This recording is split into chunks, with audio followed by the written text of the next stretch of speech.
Capitol gradually filling up in anticipation of the State of the Union, the president's first. The address is just over half an hour away.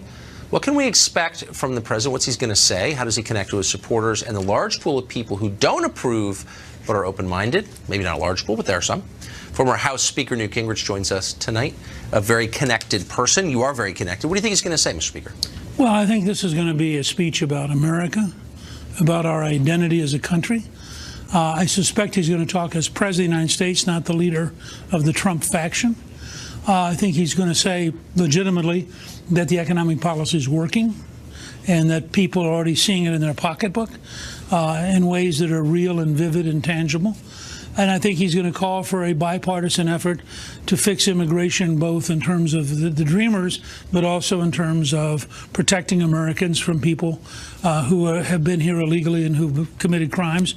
And I think he has several guests. I mean, if you go down the list of who the guests are, he has several guests who had direct relationship to being attacked by MS-13, the El Salvadorian gang, other kind of problems. So I think it'll be a speech designed to set the stage for a year of trying to work on things. I mean, I think Trump understands that the next phase of where he's at is to find a way to do infrastructure that has to be bipartisan, find a way to get to a bipartisan agreement on immigration, but to do it within a framework that's his values and his beliefs. So you say he's going to talk about America as a whole country, not just a series of groups, it's not an identity politics vision. No, if you go back and you look at his inaugural address, which I think is really underestimated and understudied, he talked there about the fact that even at the level of eliminating racism by saying, look, we all bleed the same color blood. We're all related. He said, you cannot be a patriotic American and be a racist. I mean, and I think he will talk about America.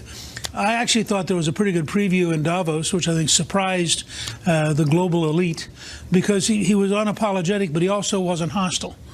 He said, look, I'm for America first, and I expect Merkel's for Germany first.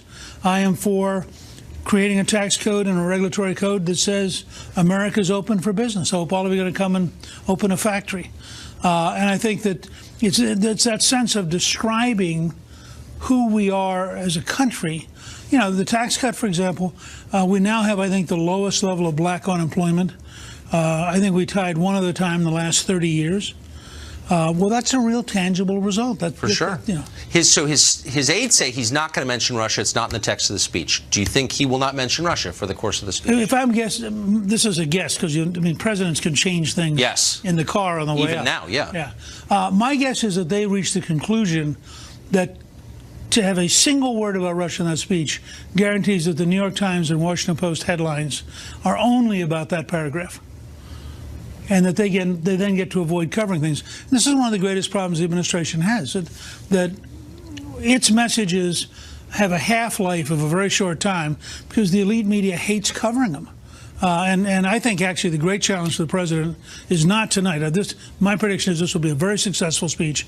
It will come across very well, and it will have a lot of things that most Americans, 60 or 70% of us, can identify with. The real challenge for him is going to be keeping momentum up tomorrow through Sunday and staying on these themes and not getting drug off by the news media, who want to, put out some chum in the water and see if they can get Trump to go talk about something that's not productive. So really quick, you've seen a million of these speeches. You've been involved, I think, in the formation of some of them.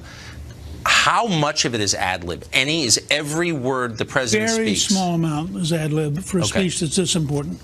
Now, again, Bill Clinton one time was rewriting the speech in the car on the way up.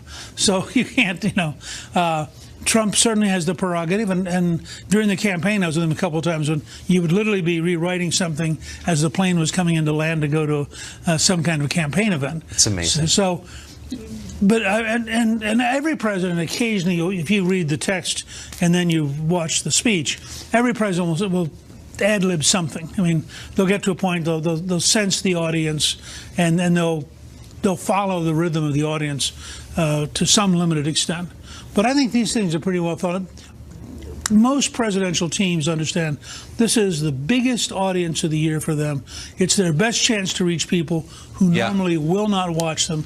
And therefore, I think they try to think it through pretty carefully. Control it. Mr. Speaker, thank you for joining us. Good to be with you. Appreciate it.